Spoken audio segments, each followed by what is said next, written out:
বেশ কিছুদিন পরে আমি আপনাদের সম্মুখে প্রথমেই আমি আসন্ন ঈদ আজহা উপলক্ষে সকলকে আপনাদের মাধ্যমে ঢাকাবাসীকে অগ্রিম ঈদের শুভেচ্ছা জানাই।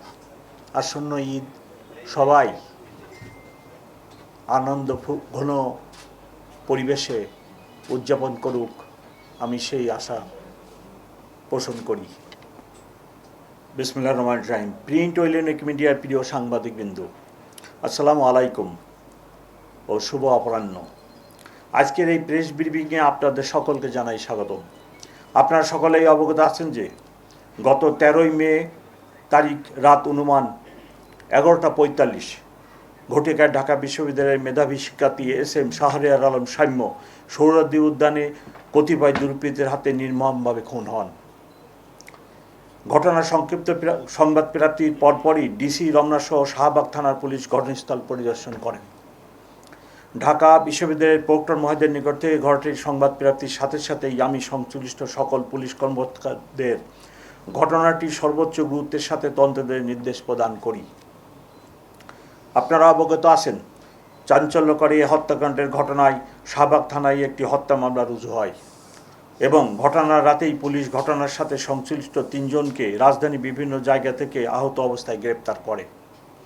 ঘটনাটির গুরুত্ব বিবেচনায় আমি নিবিড় তদন্তের স্বার্থে মামলাটি ডিবিতে স্থানান্তর করি। পরবর্তীতে বিজ্ঞ আদালতের মাধ্যমে ধৃত 3 আসামিকে রিমান্ডে নিয়ে জিজ্ঞাসাবাদ, প্রাপ্ত গোয়েন্দা তথ্য ও প্রযুক্তিগত বিশ্লেষণের মাধ্যমে ঘটনাস্থলে সরাসরি উপস্থিত ও হত্যাকাণ্ডে অংশগ্রহণকারীদের শনাক্ত করা হয়।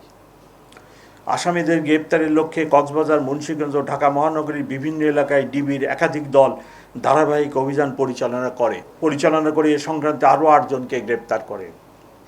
গ্রেপ্তারকৃত হলেন রাব্বি, কবুতর রাব্বি, 2 মেহেদি, 3 পাপেল, 4 রিপন, 5 সোহাগ, 6 রবিন, 7 হৃদয়, 8 সুজন সরকার। গ্রেপ্তারকৃত আসামি মেহেদির দেখানোর মতে সোহরাওয়ার্দী উদ্যানের 3 নেতার মাজারের সন্নিকটে মাটি চাপা দিয়ে লুকিয়ে রাখা অবস্থায় হত্যাকাণ্ডে ব্যবহৃত 2টি সুইচ গিয়ার চাকু উদ্ধার করা হয়। গ্রেপ্তারকৃত আসামিদের মধ্যে এখন পর্যন্ত 2 জন ফৌজদারি কার্যবিধি 164 ধারা অনুযায়ী বিজ্ঞ আদালতে স্বীকারোক্তিমূলক জবানবন্দি প্রদান করে।